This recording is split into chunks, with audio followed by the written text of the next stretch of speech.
has Matthew Beiter somehow affected us. He touched our lives, made us laugh, brightened our day, talked us through tough times, and he made us dance.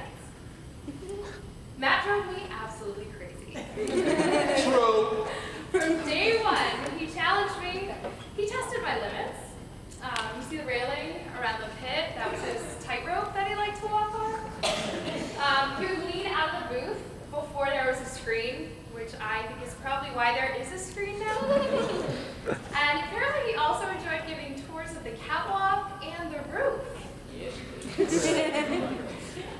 But despite all of that, or probably because of it, I love Matt. We all did. He had so much energy and enthusiasm. He made me love theater much, much more than I already did. As an actor, which is primarily how I knew him, he had depth and intensity. He had a calmness on stage, presence. And as a techie, he always knew what was wrong and how to fix it. My husband said Matt had a depth of knowledge that he does not typically see in a high school student. I will forever remember Matt as the frustrated school nurse, Frodo Baggins, and the monkey and flag hanging from the booth. Matt was an amazing person. There's no other way to say it. I know he'll forever be in our hearts and minds, and now his memory will be here forever. And I know that a few people would like to come up and just say a few words about what he meant to them, and a couple stories about their experiences here, and maybe explain where that picture was taken, if you guys could do that for me. Matt? Well, I don't specifically talk about that picture, but that picture, this one was taken when we went to Arena Stage in theater class in the 06-07 school year when I was a sophomore and I was a junior. And so that's where I met him, in her very first theater class back when she was Miss Wade instead of Miss Finkel. That year, theater was a brand new experience for me, and I was just really excited to be there and learn things. And Matt was one of the first people I got to know in that class because we were in the same group for one of our first presentations in class where he was Frodo Baggins and I was Anya from Buffy the Vampire Slayer. Prior to the exercise, we were all supposed to perform a monologue as characters, and then we got put into groups. And then when I saw him go on his monologue as Frodo, I could tell how, he committed himself to a 7-minute monologue, but it was great. He was just I could tell his enthusiasm, and it raised my own expectations for the class and made everything better.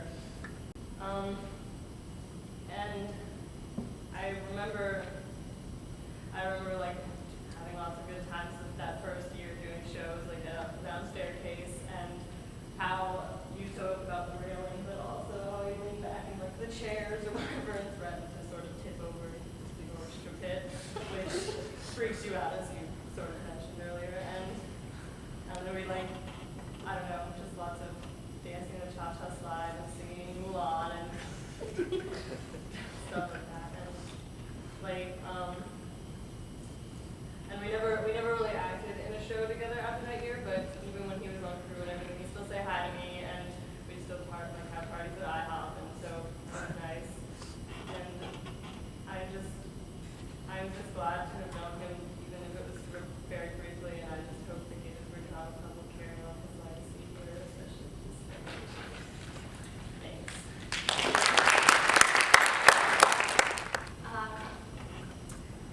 We have a group here who would like to sing something to Graham.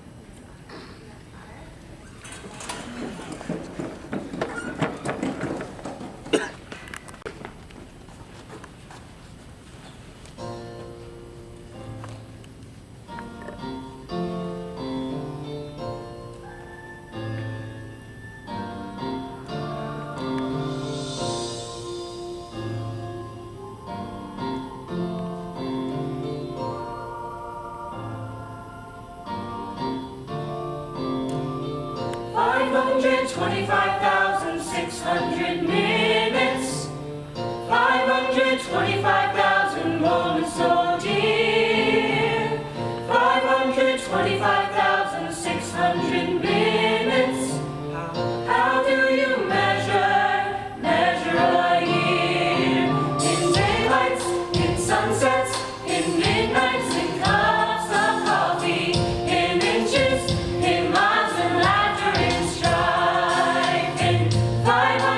25,600 minutes. How do you measure a year in the life? How about love? How about love? How about love? Measuring love. Seasons of love. Seasons of love.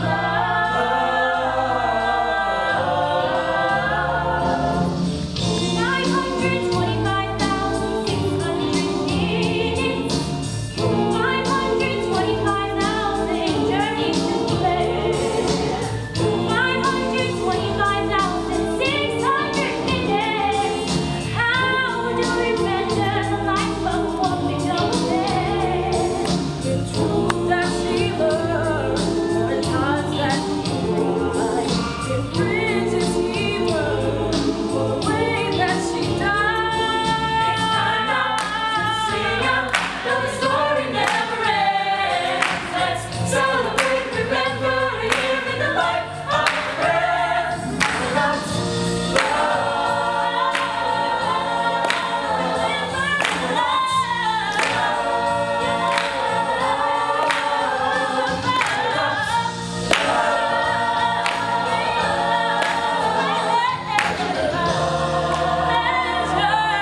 measure your life in love. Seasons of love. Seasons of love. Measure your life in love.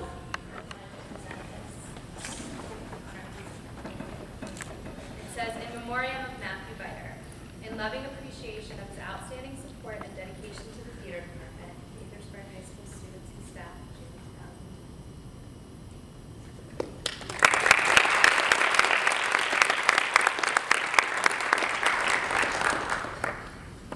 I'm Matt's Aunt Linda. I'm his mother's older sister. Everybody gets us confused. They think she's older. It works for me. They're away for a couple days. They should be back in a few. So on behalf of John and Leslie and Kevin and his Aunt Patty in the purple shirt and his best buddy Veronica and my daughter Allie, who goes to Richard Montgomery in this drama there, we want to thank you all very much for this honor. I've been here before. I saw Fiddler, and I saw the downstairs kids. I can't remember, they all start running together. But one of the things that Matt instilled in his friends and his family is a sense of pride and accomplishment in what you do. And part of Matt's legacy, I think, was getting some of his younger cousins interested in drama. Allie does tech stuff at Richard Montgomery, and Joe's done acting at Julius West.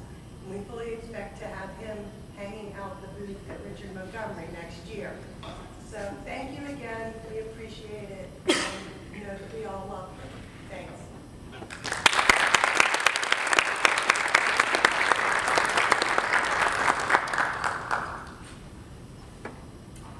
I want to thank you guys for coming today to be a part of this. I know it means a lot to him. And as we leave, I'd like for Ryan to put on track 2, and I would like for you all to join us, if you so please, in one of Matt's legacies.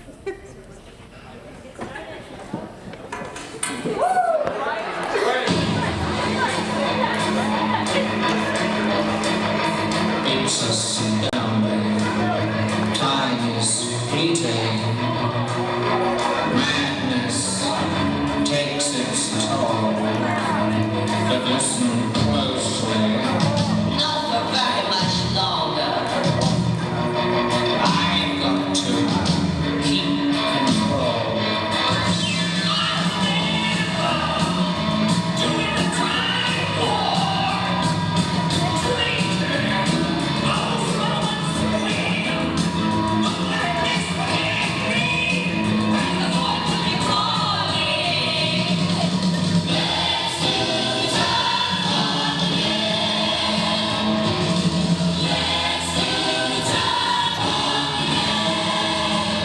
Just a jump to the left.